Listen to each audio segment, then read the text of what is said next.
Inna a'toina kal kausar fasholli li rabbika wanhar inna syani'aka huwal abtar.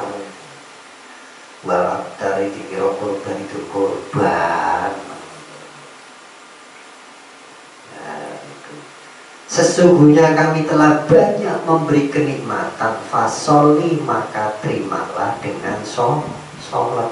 Wong trimo nikmat ora iso kok jejalu. Iya gitu. Jadi sholat niku carane trimo nikmat.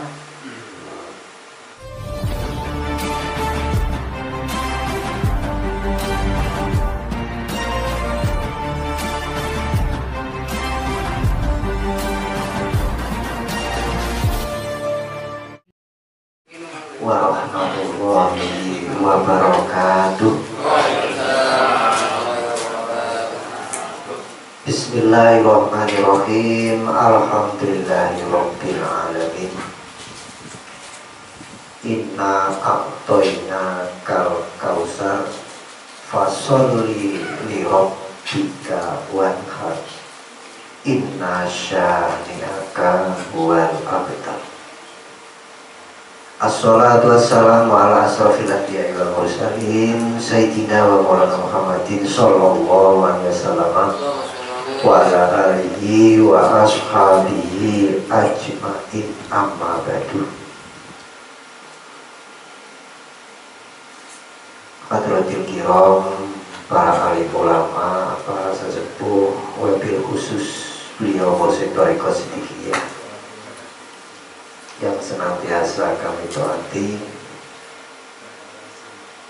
para bapak, saudara ibu, segenap pengurus otonom organisasi di lingkungan Thariqah Siddiqiyah di wilayah Kabupaten Gresik yang kami hormati, para bapak, saudara ibu, para sederek yang dimuliakan oleh Allah Subhanahu wa Ta'ala. Sepindah monggo kita tansah muji syukur dumateng asmanipun Allah Subhanahu wa Ta'ala sarana ucapan alhamdulillahirabbil alamin. Dene napa kula lan panjenengan sedaya sampai dalu niki tasih dipun paringi nikmat kesempatan, nikmat sehat, mugia tansah keparingan umur yang panjang bermanfaat. Amin. Kang nomor kali salat wassalam kunjuk dumateng junjungan Nabi besar Muhammad sallallahu alaihi wasallam. Beliau uswatun hasanah, suri tauladan pembawa ajaran agama Islam sehingga sampai dumateng kula lan panjenengan sedaya. Kang nomor 3 mboten supen syukur alhamdulillahirabbil alamin kepada beliau Mursyid Thariqah Siddiqiyah yang senantiasa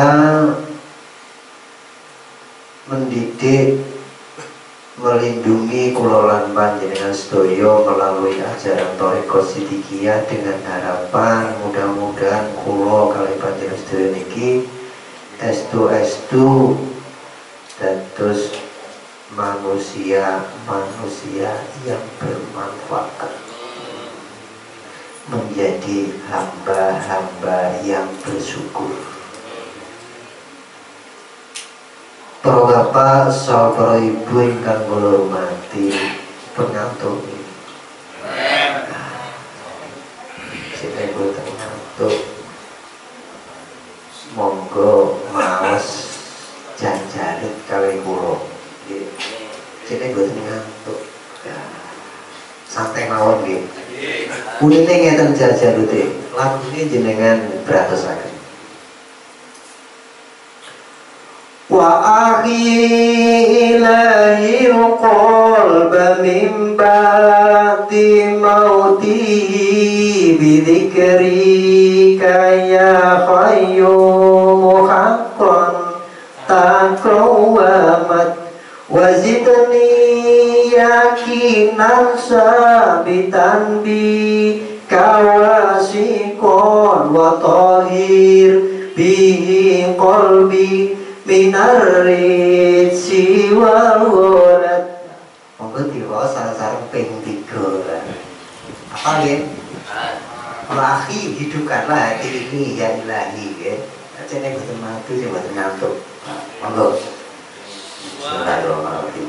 Wa awi ilahil qalba mimba di mauti diberi kaya kayu muhakkon taqawamat wazidani yakinan sabitan bi kawasiko wa tohir bi qalbi minarisi wa qolat ahyi ilahil qalba mimba di mautihi bidikri kaya qayyum muhaqqan taqawamat wazidani yakinan sabitan bi kawasiko wa tahir bihi qalbi minarisi wa qolat wa abi ilahil qalba minda di mautihi bidikri kaya qayyum muhaqqan taqawamat wazidani yakinan sabitan bi kawasiqa wa tahir bihi qalbi minarisi wa qolat. Pun urip ya. Alhamdulillah. Tentu mengandung mana yang sangat luar biasa. Sing ngantuk-ngantuk, sing akhire alasan-alasan tambah urip, tambah semangat, sing keyakinane jainul yakin dadi hakul yakin. Niku nek jenengan lagi alasan-alasan diwaos. Para bapak saudara ibu ingkang kula hormati, sakmenika sampun bulan apa Bapak Ibu? Bulan Safar, sekedar malih bulan Rabiul Awal, bulan kelahirane Muhammad bin Abdullah. Sebelum kelahiran Muhammad bin Abdullah kurang 70 tahun ini di dunia ini ada peristiwa besar menjelang kelahiran Muhammad bin Abdullah. Niku tenggene surat Al-Buruj niku diterangkan Kutila ashabul ukhdud an-nari datil waqud idhum alaiha. Ayat ini menerangkan tentang kisah ashabul ukhdud. Ini terjadi 70 tahun sebelum kelahiran Muhammad bin Abdullah. Ashabul ukhdud itu tiang begini cara kasarane gawe jumlangan diiseni kayu bakar terus dinyalakan kanggo membunuh orang-orang yang beriman. Peristiwa ini terjadi di 3 tempat. Niku 70 tahun sebelum Muhammad bin Abdullah lahir. Peristiwa yang pertama, Ashabul Ukhdud, terjadi di negeri Persia pada zaman kerajaan Bukhtanasor. Jadi Raja Bukhtanasor itu seorang raja pencipta taman gantung. Mulane saniki kata tiang-tiang nanti kembang digantung. Ya biasa ibu-ibu.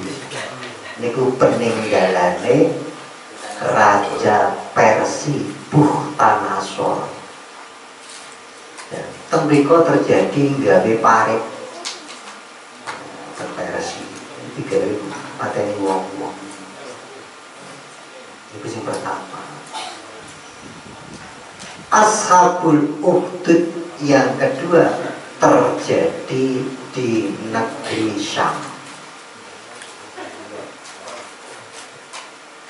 Ashabul Ukhdud yang ketiga terjadi di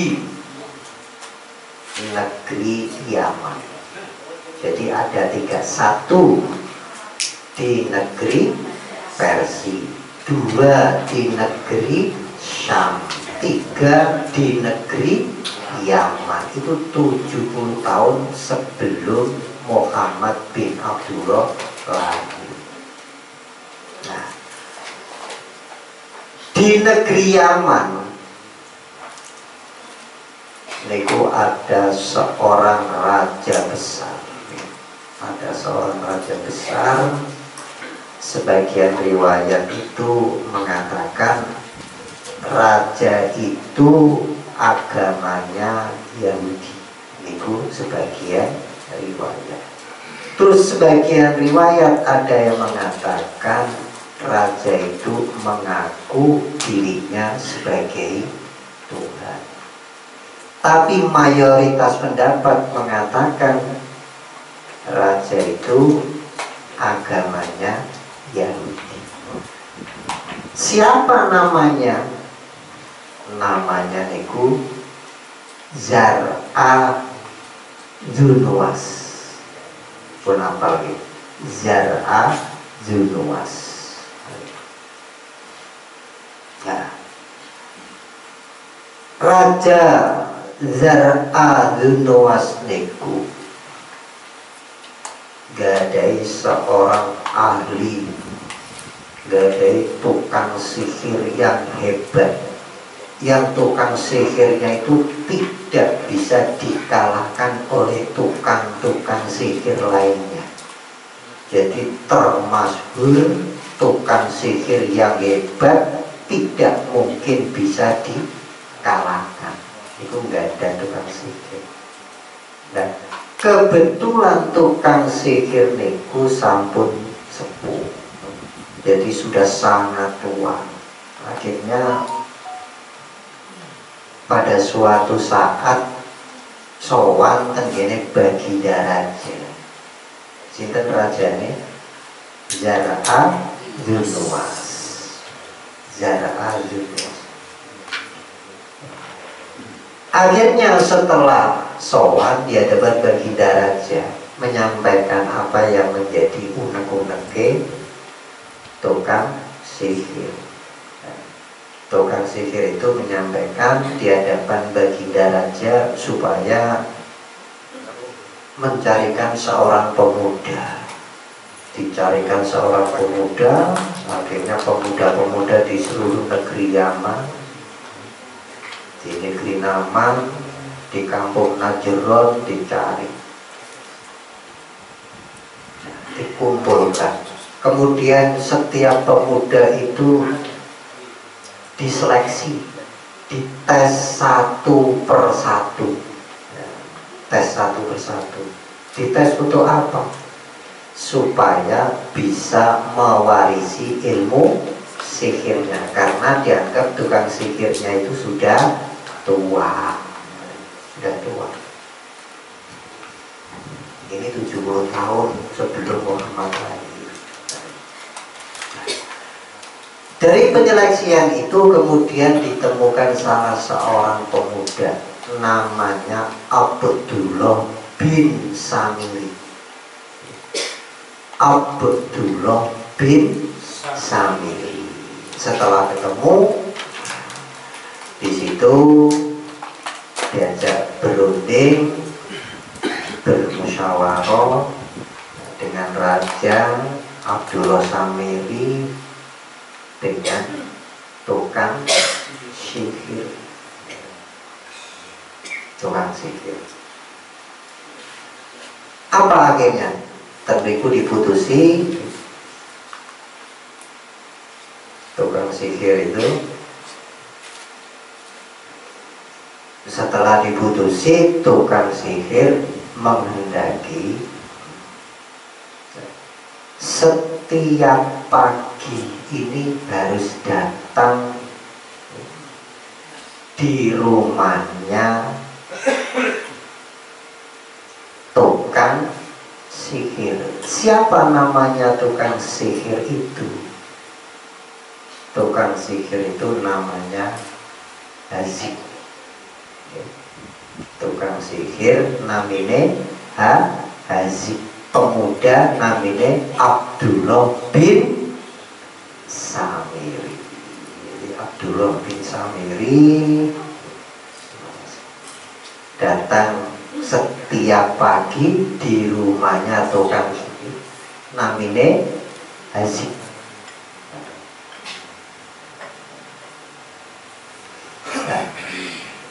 Di dalam perjalanannya dari rumah menuju rumahnya Hazik tukang sihir, jadi pagi berangkat, kemudian diajari ilmu-ilmu, semua ilmu-ilmu dicurahkan kepada Abdullah Samiri. Kemudian pulang sore. Setiap pagi berangkat pulang sore. Setiap pagi berangkat pulang sore. Itu menimba, menerima ilmu-ilmu yang disampaikan oleh tukang sihir yang namanya Hazik. Pada suatu saat dalam perjalanan mulai dari rumahnya Abdullah Samiri menuju rumahnya Hazik tukang sihir, tentuku bertemu dengan seorang pendeta. Bertemu dengan seorang pendeta Nasrani namanya niku Fimiun. Fimiun niku nami pendeta Nasrani. Di tengah perjalanan dalam perjumpaan antara Abdullah Samiri dengan Fimiun, sang pendeta Nasrani, akhirnya tentuku ngobrol. Ternyata Abdullah Samiri itu tertarik sehingga diajari ilmu-ilmunya itu disampaikan semua. Disampaikan. Jadi Abdullah Samiri dapat ilmu dari pendeta Nasrani, juga dapat ilmu dari Hazik, tukang sihir. Nah, pada waktu lain, lama-kelamaan Abdullah bin Samiri itu terlambat dalam perjalanan menuju rumahnya tukang sihir. Terlambat. Tuh areki kok tambah suwe, kok tambah glendon, tambah suwe kok tambah rasa-rasa. Dikira rasa-rasa, ternyata ngobrol ditetesi ilmu kali pendeta Nasrani. Akhirnya tembiku dijatuhi hukuman. Kalau kamu sering-sering terlambat, tak hukum. Nah, pada suatu saat di tengah perjalanan akan menuju ke rumahnya tukang sihir, Abdullah Samiri itu diadang oleh ular besar. Diadang oleh ular besar. Ya, jalan yang dilalui itu jalan utama untuk perjalanan lalu lalang orang banyak. Ular itu sangat besar sehingga mengganggu perjalanan orang banyak. Akhirnya Abdullah Samiri itu berdoa kepada Allah, apa yang diajarkan oleh Abdullah, diajarkan oleh pendeta Nasrani. Dan di situ untuk membuktikan kebenaran, kata Abdullah Samiri, jika urusan tukang sihir dengan pendeta Nasrani jika urusan pendeta Nasrani dengan tukang sihir ini benar pendeta Nasrani, maka bunuhlah ular ini. Akhirnya berdoa kepada Allah, ternyata ular itu mati kemudian lenyap. Nah, dari situ kemudian Abdullah Samiri itu lebih yakin bahwa ilmu yang hak, ilmu yang benar itu yang diterima dari sang pendeta yang namanya Fimiun. Itu lebih benar timbangannya ilmunya tukang sihir. Nah, setelah itu kemudian melakukan pertemuan antara Abdullah Samiri dengan Fimiun. Jadi antara Abdullah Samiri dengan Fimiun, pendeta Nasrani,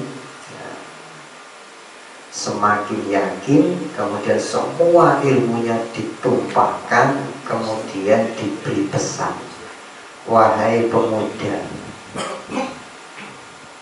kamu akan lebih berpotensi, kamu akan lebih hebat daripada saya. Tapi saya pesan, jangan bilang kepada siapa-siapa kalau kamu saya ajari ilmu. Jadi ilmu ini mboten angsal disampaikan nek diulang teko iki kan angsal. Dia merahasiakan. Akhirnya setelah niku ternyata Abdullah bin Samiri ini semakin lama semakin hebat, bisa mengobati semua penyakit. Penyakit apa saja bisa sembuh. Jadi ada penyakit diobati pasti sembuh. Penyakit panas sembuh, penyakit gatal sembuh, penyakit mata sembuh. Akhirnya karena menyembuhkan orang banyak, akhirnya terkenal pada suatu saat. Pada suatu saat itu terdengar oleh pasukan kerajaan Zar-Adunwas. Pada suatu saat dari tentaranya Zar-Adunwas itu ada yang sakit mata, yang berakibat kebutaan. Akhirnya di situ minta obat. Wahai Abdullah bin Samiri, obatilah saya biar mata saya sembuh. Apa yang dikata? Saya tidak bisa mengobati, saya tidak bisa menyembuhkan. Kalau kamu mau, akan saya doakan kepada Tuhanku Allah. Bagaimana? Akhirnya mau. Setelah mau, sembuh. Dan dari situ kemudian terdengar sampai ke dalam kerajaan. Sang raja dengar, panggil Abdullah Samiri. Abdullah Samiri dipanggil, dipaksa. Siapa yang mengajari kamu? Tidak ngaku. Akhirnya karena dipaksa, diajar sehingga ngaku. Nah, setelah ngaku, Abdullah Samiri memperintahkan supaya dibawa ke puncak bukit. Jadi raja ini luar biasa. Bawa itu Abdullah Samiri, bawa ke puncak, jatuhkan ke jurang, dijatuhkan ke jurang. Setelah sampai di atas bukit, mau dijatuhkan ke jurang oleh tentara-tentaranya yang begitu banyak. Jadi kayak gerebekan, digerebek, buah. Ternyata yang akan dijatuhkan ke dalam jurang itu Abdullah bin Samiri. Loh, kok sing runtuh tentara nih? Wah, akhirnya tentarane mati kabeh. Jadi mati kabeh. Didungani kalau Abdullah Samir, Allahumma kfilihim bima syi'ta, mati kabeh padha roto keting gedebuk. Wah, akhirnya judul mana? Buari nang kerajaan. Baginda Raja tentara entek mati, jatuh nang jurang, raisok mateni aku. Ciri ini Abdullah Samir. Wakil tentara yang dikumpulkan lagi sak kapal, kumpulkan sak kapal digawa nang tengah laut, bunuh Abdullah Samir di tengah laut. Jadi kayak sok layu karepe. Ya delala kapal numpuk loh, Abdullah Samir berjalan terincik di atas air. Baginda Raja piye mati kabeh tentarane. Terus akhirnya Abdullah Samir itu berkata, Baginda Raja, apakah jadi Baginda Raja membunuh saya? Yuk, jadi kamu mesti harus mati. Baginda Raja tidak akan bisa membunuh saya sebelum Baginda Raja mengumpulkan semua penduduk di negeri Yaman, kampung Najrud, sampean kumpul kabeh. Walaupun toh sudah kamu kumpulkan semua, tidak akan bisa membunuh saya sebelum semuanya itu mengikuti tata cara yang saya berikan. Bagaimana caranya? Kumpulkan Baginda Raja seluruh Yaman, dikumpul teman kumpul. Sudah kumpul, bagaimana? Suruh bawa anak panah semua. Anak panah, pembawa panah, diincer nanggone seluruh badannya Abdullah Samir. Sudah Baginda Raja, sudah. Terus bagaimana? Nah, di situ akhirnya caranya harus membaca, diajari. Bismillahi, bacanya itu Bismillahi, atas nama Allah. Robbil gulami, wakil mana dari panah Bismillahi Robbil gulami, 70.000 orang masuk iktikadnya Abdullah Samir. Jadi tidak mengikuti raja, tapi mengikuti agamanya Abdullah Samir. Wong sakmono kae mlebu kabeh. Akhirnya tambah marah. Lah wong sak negeri Yaman ora ono sing melu raja, karena sing nyembah raja, karena sing gelem agama Yahudi, tambah melok keyakinane Abdullah Samir, menganggap Abdullah Samir itu lebih benar timbangannya raja. Katanya raja bangsat. Akhirnya masuk. Dan setelah masuk, semua orang-orang itu dikumpulkan, ditanya satu persatu. Ditanya oleh Raja Zahadun Nawas, kamu ikut saya atau ikut itikadnya Abdullah Samir? Ikut Abdullah Samir. Dilempar di tengah api dalam parit.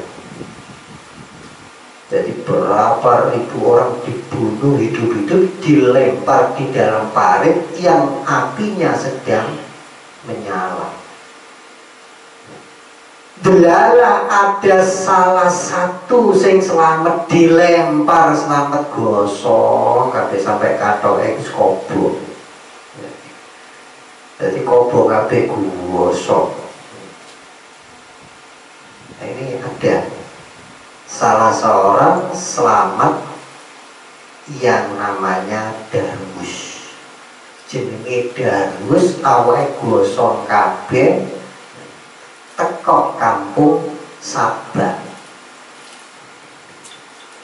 kemudian melarikan diri karena selamat. Wah ini gak melayu iso-iso ciloko awal wis kadung gosong kabeh, lari menuju ke Ethiopia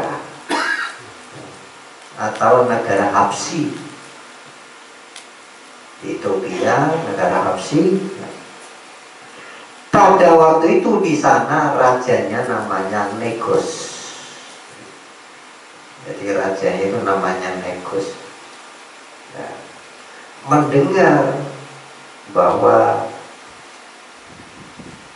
Darwis itu dibakar oleh Zar'adunwas, banyak orang yang dibunuh, dimasukkan ke tengah api dalam parit, diceritakan semua kepada Raja Negos di Habsyi. Akhirnya Raja Habsyi itu marah. Nah, setelah marah, kemudian Darwis itu disuruh oleh baginda Raja Negos Habsyi niku tengene Konstantinopel. Nah, dalam rangka apa kirim surat? Rencananya mau pinjam kapal dan diajak menyerang kerajaan Zar'adunwas. Akhirnya sampai kirim surat ke Konstantinopel. Kemudian utusan dari Konstantinopel itu kirim surat kepada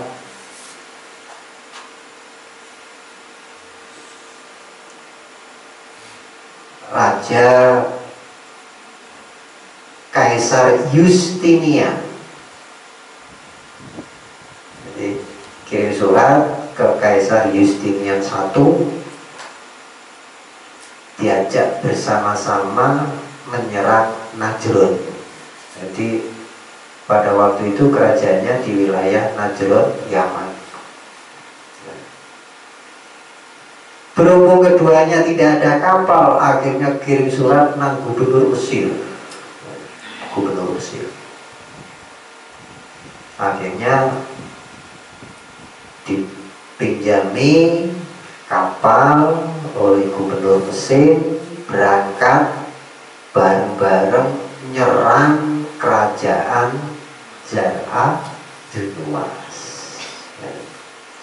Nah, pada waktu itu yang memimpin perang menyerang kerajaan Zar'adunwas niku Ariyat kalih Abroha.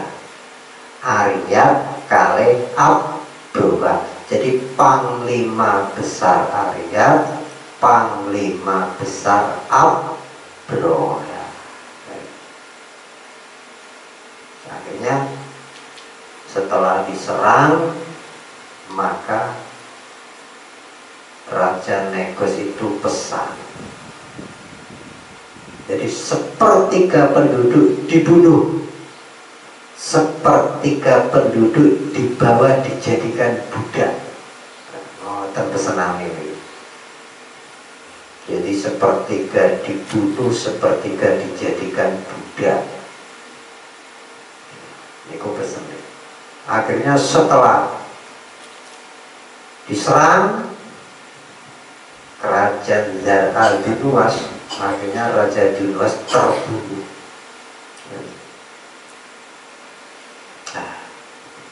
Pada suatu saat setelah menyerang itu, antara Panglima Ariyat kali Panglima Abroha niki terjadi perselisihan.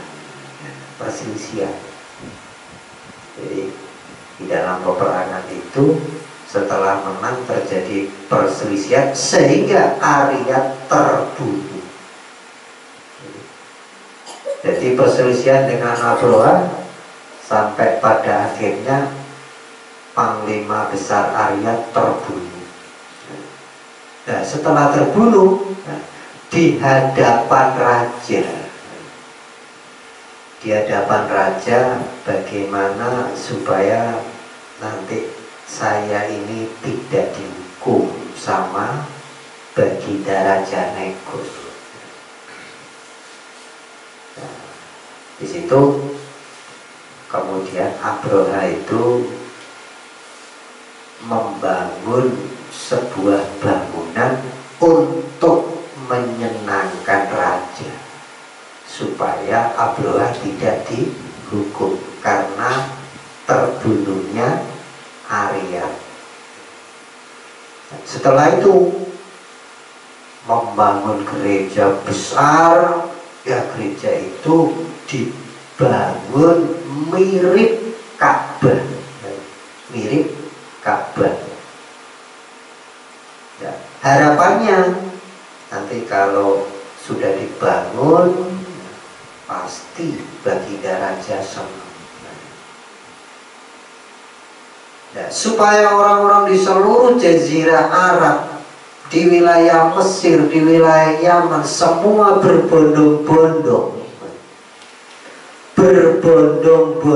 menziarahi gereja Al-Kholis, tidak menziarahi Ka'bah. Nah, ini satu-satunya jalan, Ka'bah mesti harus dihancurkan. Akhirnya punya ide Ka'bah harus dihancurkan. Pada waktu itu Abroha belum tahu jalan menuju Mekah itu mana. Jelalai wano khianat. Ada pengkhianat dari Mekah, suku Quraisy, jenenge Abu Righal, dudono jalan menuju ke Mekah. Jadi Abroha itu didudono dalane lewat kene Abu Righal jenenge. Mulane kadang-kadang sering nanti disebut beliau Abu Righal. Abu Righal dudono dalan menghancurkan Ka'bah. Akhirnya ribuan tentara numpak gajah berbondong-bondong. Delala gajah itu setiap menghadap ke arah Ka'bah mengos. Jadi dia dulu dipaksa-paksa di ngadep ngarep boten purun. Mengos. Akhirnya dengan terpaksa terus maju ke depan akan menghancurkan Ka'bah. Tahu-tahu berbondong-bondong burung ababil datang membawa 3 kerikil dari tepi neraka. Yang satu ditempatkan di paruh, yang 2 ditempatkan di kakinya, di cengkeram situ. Akhirnya dijatuhkan tentara-tentara Abroha, mati, tidak ada yang tersisa. Makanya diterangkan dalam Al-Quran itu seperti daun dikunyah ulat, jadi lembut. Kasih apal gitu kan ini. Alam taro kaifa fa'ala rabbuka bi ashabil fil. Alam yaj'al kaidahum fi tadlil wa arsala alaihim tayran ababil tarmihim bihijaratin min sijjin faja'alahum ka'asfim ma'kul. Ini ku saged digunakno nek jenengan kok pengen gunakno enten carane. Tapi nek saged nggih boten usah soalnya mencelakakan orang lain. Jadi sampai-sampai peristiwa itu diabadikan di dalam Al-Quran. Dan peristiwa itu terjadi mulai dari 70 tahun sebelum lahir sampai sambung menyambung hingga menjelang Muhammad bin Abdullah lahir. Kemudian Abdullah bin Muhammad bin Abdullah dilahirkan pada hari Isnen. Kalau dihitung ke belakang Rabiul Awal.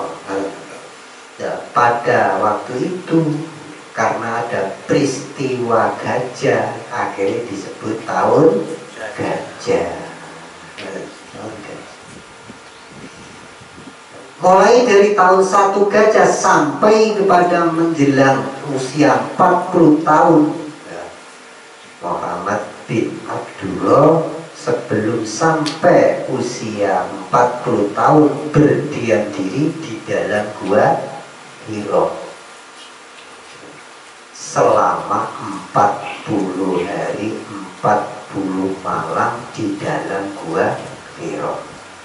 Pas genap 40 tahun usianya dinobatkan menjadi seorang nabi, ditandai dengan turunnya wahyu yang pertama, surat Al-Alaq ayat 1 sampai ayat nomor 5. Ini Iqra bismi rabbikal ladzi khalaq khalaqal insana min 'alaq Iqra wa rabbukal akram alladzi 'allama bil qalam 'allamal insana ma lam ya'lam. Ibu-ibu kayak pas lagi bobot ya, maca Iqra anake pinter. Jadi sering dibaca Iqra anake pinter cerdas. Turun ayat 1 sampai ayat nomor 5. Nah, kemudian setelah penobatan menjadi nabi berikutnya, Rasulullah Shallallahu Alaihi Wasallam pada tahun 1 kenabian di awal menerima wahyu, datang berikutnya malaikat Jibril mengajari wudhu, mengajari sholat. Ini diterangkan terkini hadis Qudsi, hadis Jami'us Shaghir. Singgung ini kan. Qala Rasulullah sallallahu alaihi wasallam, atani Jibrilu fi awali ma uhiya ilayya fa'alamanil wudu'a was-sholat. Atani Jibrilu fi awali ma uhiya ilayya fa'alamanil wudu'a was-sholat.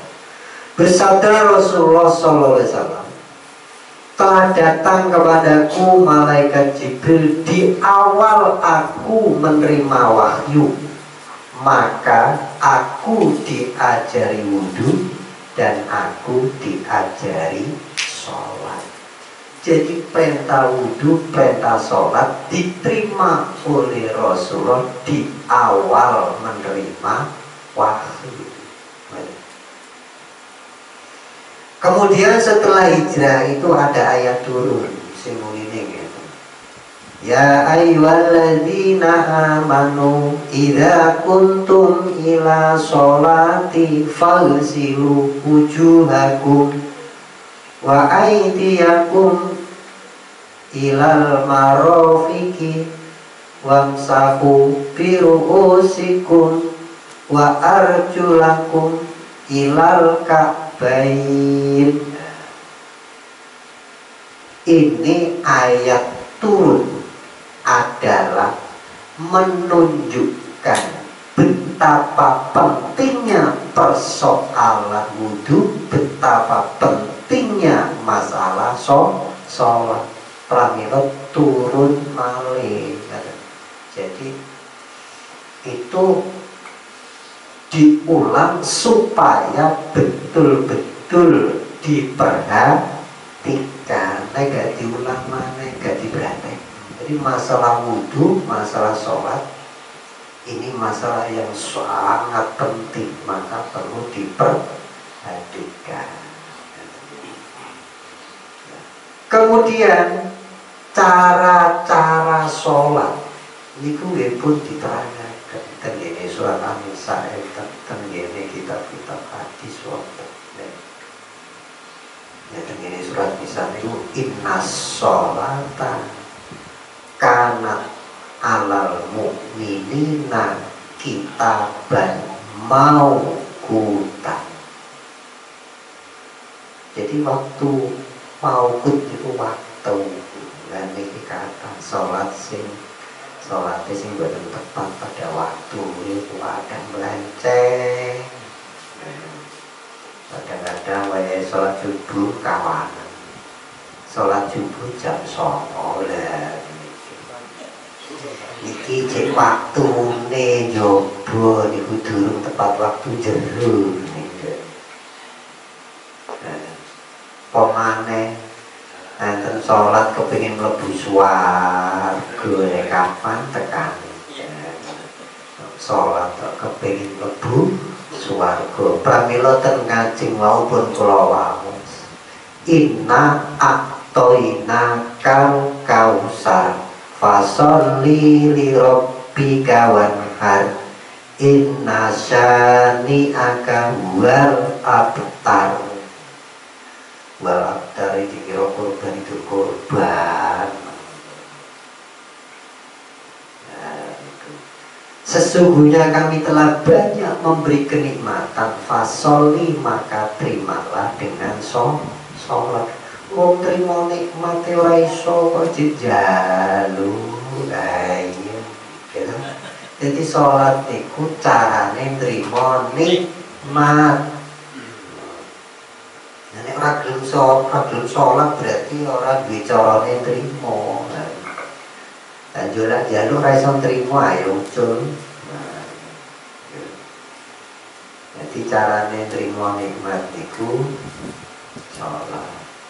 Allah memberi nikmat wujud jenengan nate nyuwun supaya diwujudkan buatan, tapi di KI.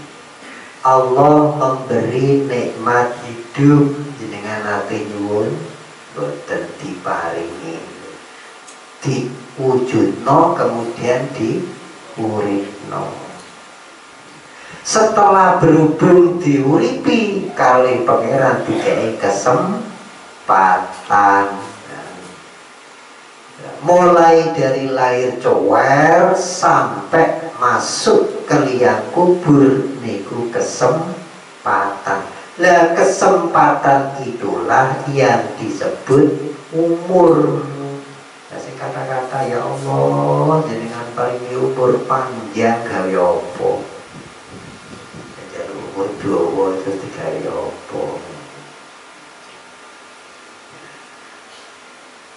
Jadi mulai dari lahir sampai wafat itulah yang disebut umur.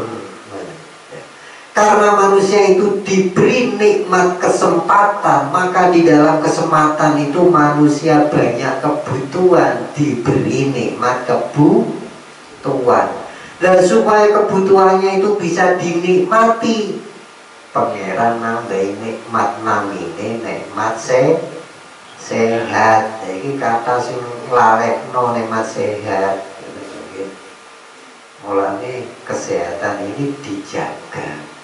Salah satu supaya kita ini tetap sehat adalah sholat. Jadi sholat niku nggih enten unsur kesehatan. Dene awake boten dikangkuk ngadeg mawon ya gegere kenceng. Mulane enten ngadege, enten rukuke, enten sujute, enten unsur. Nek jenengan sholate rutin, wayahe maghrib 3 rakaat. Wayahe asar 4 rakaat, wayahe zuhur 4 rakaat, wayahe isya 4 rakaat. Jenengan lakoni sesuai kali waktune sae. Lah syukur-syukur nek jenengan iki saged silahul abdi ila robbi, hubungan antara hamba dengan Tuhan niki juga melalui sholat.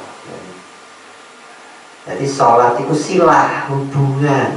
Nah, hubungan antara hamba kali pangeran. Piye carane berdiri alih, rukuk lan sujud kali lungguh niku rangkaian huruf hak nek diwaca Allah.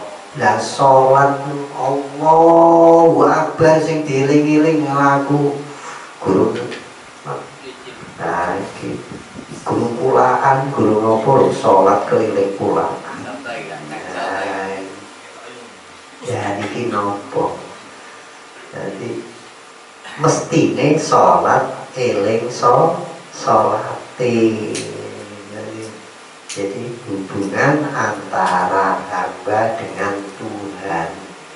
Jadi di saat sholat itu eling sholate. Nah, tapi singkatan itu eling liyane sholat. Nah, inilah perlunya kita mendalami ilmu tasawuf. Ya. Tasawuf itu at-tasawufu ruhul Islam. Tasawuf itu ruhnya Islam. Nah, Tarekat Sidikiyah mengajarkan ilmu tasawuf. Nah, nek boten tarekat bersake. Soalnya ilmu tasawuf itu diajarin nang umum boten saged ten syariat terus. Niku tenggene tarekat mau mawon. Niku gini. Tasawuf itu yang dipelajari adalah sifatnya hati. Jadi sanes jas mani. Nah, nek dereng mlebet tasawuf salate kenging kusuk eling salate ya angel. Soale tenggene Imam Ghazali niku nerangaken ngeten. Ana hudurul qalbi huwa ruhus shalah. Sesungguhnya datangnya hati di hadapan Allah itulah rohnya sholat. Nah, nek atine gak kadir, gak teko di hadapan pangeran waktu sholat nggih saged khusyuk. Cek takbir awal ngon pun eling dagangan. Cek tas takbir eling goleki korek ya, eling korek kuwi tadi nang isore bantal. Nggih saged. Dan supaya iso mengerjakan sholat dengan khusyuk, ini mesti harus melalui bid'at. Nah, adanya istilah bid'at itu di dalam rekod. Jadi sakit anna hudurul qalbi huwa ruhus shalah. Sesungguhnya hadirnya hati di hadapan Allah itulah rohnya sholat. Nah, buat ngoten boleh sakit. Nah, caranya mesti harus biat, nggih ngertos. Ketika takbir Allahu Akbar niku jaba jeru. Sami Allahu liman hamidah jaba jeru. Allahu Akbar jaba jeru. Jenengan tingali nganamati. Pertama takbir. Yang kedua napa? Rukuk. Jenengan nek rukuk maos napa? Allahu Akbar. Bangun dari rukuk membaca Sami Allah. Mendengarkan. Supaya jenengan sholat ini buatan eling swarga. Jadi gak eling swarga. Jangan sholat pengen mlebu swarga tapi mohon rokok. Nek carane khusyuk mesti harus mengikuti biat. Kenapa harus di biat? Ya, pun nanti gua terangkan. Soalnya menungso niku akeh lali nih. Kulo kali panjenengan niku pun nanti kepanggih pangeran. Pun nanti kepanggih. Jangan tinggali tengene Al-Quran. Inna aradnal amanata alas samawati wal ardi. Allah memberi amanat kepada langit, kepada bumi, wajibala kepada gunung. Manusia tidak ditawari ngacung. Nah, akhirnya berhubung ngacung ditakoni. Alastu birobikum, apakah kamu percaya nek aku Tuhanmu? Pangeran itu pun takut ngoten kali jenengan iku. Terus jenengan jawab, qalu bala sahidna. Ya pangeran, jenengan iku Tuhan kula. Jenengan iku Tuhan kula. Jenengan pun jawab ngoten. Berhubung tutupe kata lali. Oh iya ya, aku biar wis tahu loh ngobrol karo pangeran, tapi lali. Akhirnya terus perlu di biat maling, di biat itu dielingno, jolali terus. Mulai keluar dari lupa masuk ke ingat karena Allah Ta'ala. Jadi lali justru jadi lali karena tutup ini kata tutup satu harta benda, nomor dua tutup kedudukan jabatan, nomor tiga tutup nopo macam-macam patah tutup ini itu sing perlu disingkat ngerti lagi. Nah, jadi sholat diterima oleh Rasulullah di awal menerima wahyu. Itu dalilnya ada di dalam kitab hadis Jami'us Shaghir. Hadis ini termasuk hadis Qudsi. Hadis Qudsi itu dawe pangeran tapi dilebetakan begini hadis. Jadi atani Jibrilu fi awali ma uhiya ilayya fa'alamanil wudu'a was sholat. Jadi sholat itu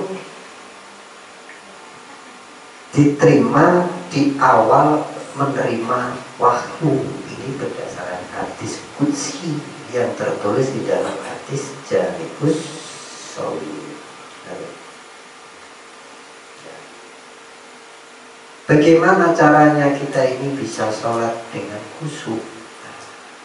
Itu tata cara itu ada di dalam Thariqat Siddiqiyah. Insya Allah kalau mengikuti baiat siri, insya Allah masih sakit mengerjakan sholat dengan khusyuk. Anak hudurul qalbi huwa rukus sholat. Nah, fungsi sholat adalah untuk mencegah perbuatan keji, mencegah perbuatan faksa. Akan tetapi kenapa kok masih banyak orang-orang melakukan perbuatan keji, melakukan faksa? Ini karena sholatnya belum khusyuk. Nek sholatnya pun khusyuk, insya Allah semuanya itu akan menjadi lebih baik. Kalau itu ini kumawon rumiyin manggil soalnya dilanjutkan waktu kelihatan. Jadi lagi monggo kita mempersiapkan mana kaos sarang-sarang